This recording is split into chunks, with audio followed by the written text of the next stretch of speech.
একটা সময় আমি বাঘের গর্জন দিতাম, আর এখন বিড়ালের মতো লুকিয়ে বেড়াই নিজে। কারণ এটা বিয়ের পরে হয়েছে, বিয়ের আগে না। বিয়ের আগে একটা পুরুষ তার শৌখিনতাভাবে চলতে পারে, তার চাহিদা পূর্ণ অপূর্ণ সব কিছুই সে নিজেই মেনটেন করে। যখন পকেট ফাঁকা রেখে বিয়ে শাদি করবে তখন কিন্তু এটা আর হয় না। হ্যালো গাইস, তো কাজ শেষ করে বাসা যাইতেছি, বাড়িতে যাইতেছি। এখন কাজ শেষ করছি, এই যে আমার পিছনে দেখুন সবাই কাজ শেষ করে যাইতেছে। ওই যে বললাম না, মহিলা পুরুষ আমরা একসাথে কাজ করি। তো যাই হোক, কাজ করে এখন আমরা বাসায় যেতেছি, বাসার দিকে যাওয়ানোর পথে আছি। তো বাসে গেলে পরবর্তী নেক্সট টাইম পার্ট দেবো আপনাদেরকে। ওকে, লেটস গো। প্রেম করিলেই পাগলে হইবে রে, প্রেম তোরা করিস না। সেকা খাইলেই বেকা হইবি রে, সেকা তোরা খাসে না।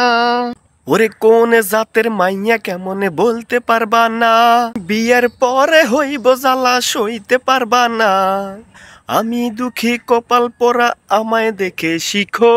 লম্পা মাইয়া ভালো নাকি খাটো মাইয়া ভালো? ওরে সুন্দর মাইয়া দেখতে সুন্দর, মনটা সুন্দর না। জাতের মাইয়া কালো হইলে তাতেই মন্দ না। তেঁতুল খাতে টকে লাগে নিনে পাতা তিতা, সত্য কথা বলে বলি সবার লাগে ব্যথা। তো হ্যালো গাইস, আসসালামু আলাইকুম। সবাই কেমন আছেন? আশা করি সবাই অনেক ভালো আছেন। এতক্ষণ যেগুলো শুনছেন সবই বাস্তব কথা এবং সবই ভালো কথাই শুনছেন। তো আজকে ওই যে বললাম না, একটা মেয়ের সাথে চোখে চোখে ইশারায় কথা হয়েছে। তো আজকে আবার কাজ করতে গেছিলাম, আর ওই মেয়েটাকে আমি চোখ টিপ দিছি।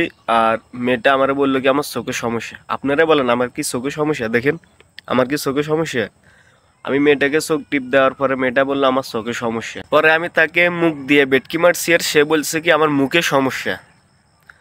এরপরে যাই হোক, আমি তাকে কথা আকার ইকার ইংরেজিতে বুঝাইতে চাইছিলাম, আর সে বলছে আমার মাথার সমস্যা।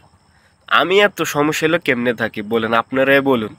আমি যদি এত সমস্যাওয়ালা লোকে হই তাহলে আমি 100-র উপরে কেমনে প্রেম করছিলাম?